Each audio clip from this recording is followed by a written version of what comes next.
Nah, jadi teman-teman, ada yang juga yang takut bertindak. Karena takut bertindak ini takut bertindak ini karena artinya kita tidak punya ilmu, begitu. Nah, bagaimana sih supaya kita bisa bertindak pada saat ada perubahan besar seperti ini? Ya, kita harus menyesuaikan diri dengan belajar, gitu. Kemudian ketiga, tidak percaya diri.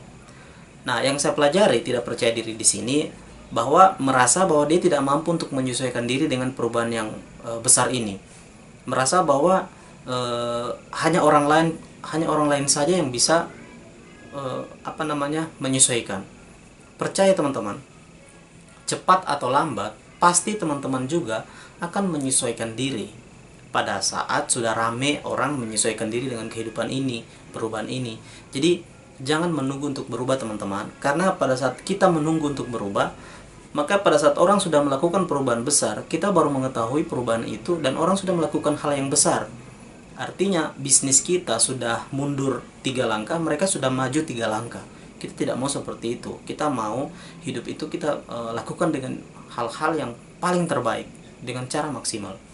Kemudian yang keempat, monoton. Jadi tidak menyadari perlunya berubah. Dia berpikir monoton maksudnya dia hanya ingin melakukan pekerjaan yang sama seperti dulunya. Dia tidak mau melakukan pekerjaan-pekerjaan yang berbeda. Nah, ini kan pada saat new normal ini, pada saat pandemi terjadi, semua kejadian, semua gaya hidup atau cara hidup yang dulunya itu harus diubah. New normal itu adalah melakukan aktivitas bisnis apapun itu masih dijalankan, tapi dengan cara yang berbeda. Itu namanya new normal, teman-teman. Itu dengan cara kita hidup PHBS, perilaku PHBS itu perilaku hidup bersih dan sehat, gitu. Perilaku hidup bersih dan sehat ini yaitu kita harus selalu cuci tangan, ya kan? Dulunya kan tidak seperti ini. Dulu kita mau masuk ke mall, mau belanja kemanapun langsung saja, tidak masalah. Kemudian memakai masker, ya kan? Pakai masker juga tidak nyaman, teman-teman. Meskipun orang bisa pakai masker tapi tidak nyaman. Jadi kita harus memaksakan diri untuk menyamankan diri, karena sudah seperti itu. Syarat untuk menjadi mengikuti yang namanya PHBS ini, perilaku hidup bersih dan sehat, ya seperti itu dia punya usaha ikhtiarnya, gitu. Nah, kemudian ada orang zona nyaman. Jadi lepaskan emas dalam genggamanmu. Dia merasa dia sudah stagnan, dia sudah merasa selama ini dia sudah melakukan yang terbaik dan tidak perlu lagi berubah. Itu namanya zona nyaman, begitu. Itu hati-hati. Sama ceritanya itu saya ingat seperti ada kisah katak. Katak itu katanya pada saat dimasukkan ke panci dan pancinya dimasak dengan api yang tidak terlalu besar, kataknya itu nyaman di dalam situ. Tidak sadar dia tidak menyadari bahwa airnya semakin panas. Nah, pada saat bertambah panas dia malah langsung mati, gitu. Jadi jangan sampai kita seperti itu. Zona nyaman itu bahaya, mematikan. Oke teman-teman, nah kita lanjut. Nah, 5 hal penting yang harus kita lakukan. Yang pertama, untuk bisa melakukan bisnis kita dengan cara yang baru ini di new normal, yang pertama adalah kita harus buat agenda harian yang baru. Dulu kita kan melakukan pekerjaan pagi, umpama pagi kita bangun pagi mengurus pekerjaan kita seperti biasanya. Nah, sekarang kita harus membuat lagi agenda yang baru, yang sama tujuannya, sama pekerjaannya, tapi caranya yang berbeda. Nah, dulunya mungkin kita kayak seperti kita di bidang marketing atau di bidang penjualan. Dulunya kita menjualnya tatap muka, tapi pada saat sudah seperti ini kita harus online. Apakah kita gunakan Facebook Ads, kita gunakan Instagram Ads, atau kita gunakan WhatsApp, atau kita gunakan telepon biasa untuk menghubungi orang-orang referensi yang kita sudah janji untuk ketemu. Begitu teman-teman, kita harus membuat agenda yang baru. Kemudian, kerjakan sesuatu hal-hal yang bernilai paling tinggi. Nah, maksudnya kalau kita lagi pandemi ini, banyak yang kita bisa lakukan, gitu teman-teman. Karena seakan-akan kita liburan, seakan-akan kita pensiun. Sebenarnya ini tidak, teman-teman. Kita sama saja di rumah, itu artinya kita bekerja, tapi kita berasa bekerjanya di rumah. Nah, apa yang harus kita lakukan pada saat seperti ini? Kita harus cerdas dan bijak menggunakan waktu kita dengan pekerjaan-pekerjaan yang bernilai tinggi. Karena pekerjaan-pekerjaan di rumah ini banyak pekerjaan yang sepele, teman-teman, yang tidak punya nilai apa-apa. Sama seperti main games. Itu bahaya, teman-teman. Ya, kalau teman-teman punya games yang bisa dibayar, alhamdulillah. Tapi kalau selama main game hanya mengisi waktu kosong, wah, luar biasa, itu sangat membuang waktu, teman-teman. Padahal masih banyak yang perlu kita lakukan, seperti membaca buku, ya kan, kita menghafal Al-Quran, kita meeting online lewat Zoom. Banyak yang kita bisa lakukan. Pokoknya teman-teman harus lakukan hal-hal yang bernilai tinggi. Jangan lakukan hal-hal yang bernilai sepele, yang sangat murah. Orang sukses adalah orang yang melakukan menggunakan waktunya dengan pekerjaan yang bernilai sangat tinggi. Begitu.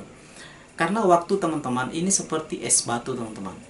Teman-teman pakai atau tidak, waktu tetap berjalan dan akan habis. Jangan sampai teman-teman sudah tua nanti baru teman-teman menyesali, gitu. Gunakanlah waktu teman-teman dengan bijak, dengan baik. Karena teman-teman sadar, ingat, tidak akan ada keajaiban dalam kehidupan kita, teman-teman, kalau kita tidak usahakan dari sekarang. Karena sesuai ayat tadi, Allah tidak akan merubah nasib suatu kaum sehingga dia merubah keadaan yang ada pada diri mereka sendiri. Jadi artinya kita harus berikhtiar sendiri. Jangan berharap ada perubahan besar kalau kita tidak berusaha sendiri.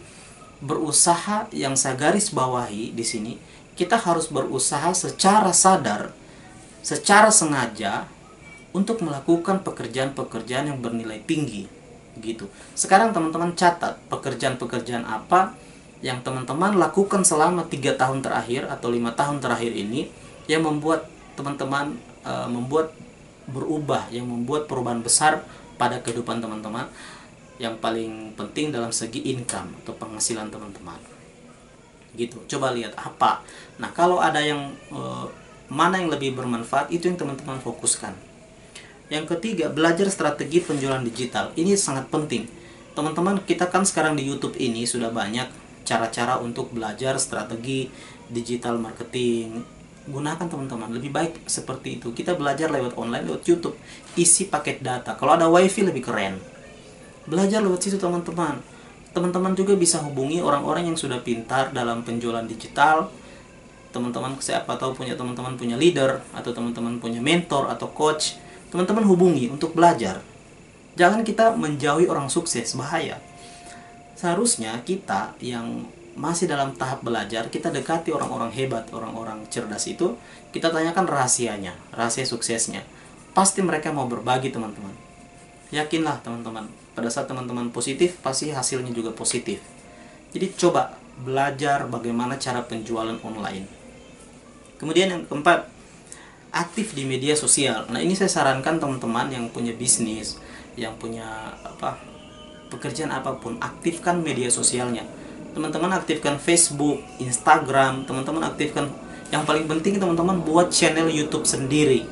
Ini saya saran sekali, teman-teman bisa belajar di YouTube juga, banyak sekali tutorial yang mengajarkan kita bisa buat channel sendiri di YouTube. Supaya ini sangat, jadi teman-teman tinggal buat satu tutorial atau teman-teman membuat satu konten yang bermanfaat dengan bisnis teman-teman, maka ke depan juga akan bermanfaat untuk bisnis teman-teman, tidak repot lagi. Gitu. Jadi ini sangat penting, aktif di media sosial.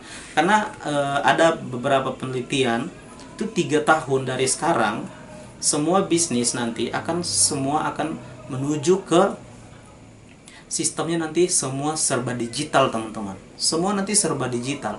Kalau kita tidak mulai dari sekarang, kita akan tergerus, kita akan kaget nanti menghadapi perubahan digital ini. Jadi mulai sekarang aktifkan, teman-teman. Kemudian yang kelima ya, goal Anda tetap sama, kemudian yang berubah adalah strateginya.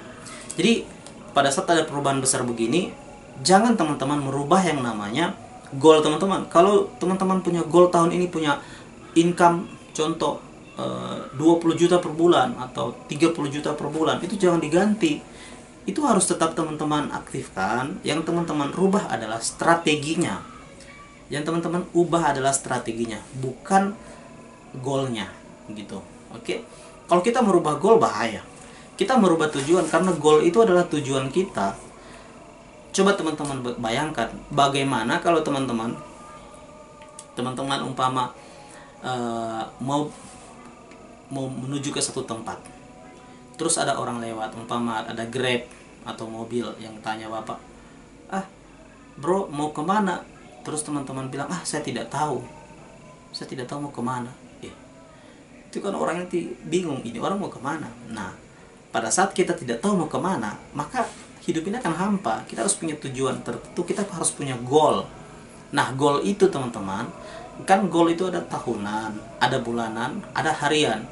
Nah, kesuksesan besar ini intinya ya, orang bilang kamu sudah sukses. Ingat, orang sukses itu teman-teman, jangan teman-teman cuma lihat di hasilnya saja. Orang-orang sukses itu sudah melakukan banyak hal yang membuat mereka layak untuk sukses. Sebenarnya sukses itu kalau menurut saya adalah kepantasan diri untuk mensukseskan dirinya sendiri. Karena sukses itu adalah kumpulan dari berbagai macam aktivitas yang bernilai tinggi yang dia bisa lakukan. Nah, dan kesuksesan yang sebenarnya adalah orang yang mampu untuk menggapai goal kecilnya setiap hari. Jadi sebenarnya kalau kita punya goal panjang, umpama kita punya goal setahun, goal itu kita potong-potong. Teman-teman tidak bisa makan ayam, satu ayam itu langsung dimakan, tidak bisa. Ayamnya harus dipotong-potong. Teman-teman tidak bisa makan sapi bulat-bulat, harus sapinya dipotong dulu, dicincang-cincang. Begitu juga dengan goal. Jangan teman-teman melihat goal yang besar. Jadi teman-teman potong dalam bentuk yang kecil-kecil. Jadi teman-teman membuat satu goal dengan kesimpulan harian atau mingguan. Jadi teman-teman fokus. Kalau teman-teman bisa menggapai goal harian teman-teman. Contoh, saya akan menelpon minimal 5 calon customer atau follow up saya setiap hari. Dan dalam seminggu saya punya goal 2 atau 1 orang dari yang saya follow up ini akan masuk jadi klien saya. Itu kan goal. Jadi jangan kita berbicara goal terlalu panjang, 1 tahun. Kita bicara goal. Kalau teman-teman rutin, konsisten setiap hari melakukan hal itu, berarti teman-teman sudah sukses dalam skala kecil.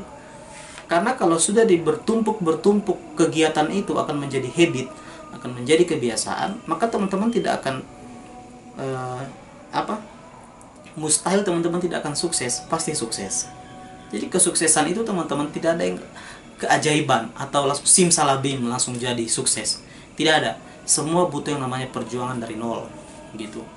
Jadi teman-teman belajar mengatur agenda itu secara sadar, secara sengaja dan secara sadar, alam bawah sadar teman-teman memikirkan bagaimana caranya saya sukses. Dan harus sehebat-hebat pun teman-teman, seorang profesor pun, seorang ahli apapun, kalau dia cuma pintar bicara, itu tidak ada gunanya teman-teman. Itu namanya mindset, chicken mindset, hanya bicara.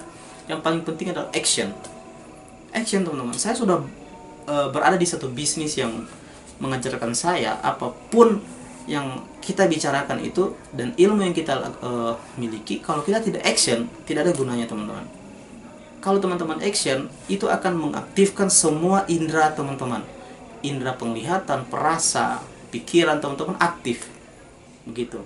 Kalau hanya bicara, membaca, itu hanya otak saja yang aktif. Jadi, tapi ingat, ilmu adalah juga penting. Tapi ingat, ilmu tanpa praktek dan action tidak ada gunanya teman-teman. Oke?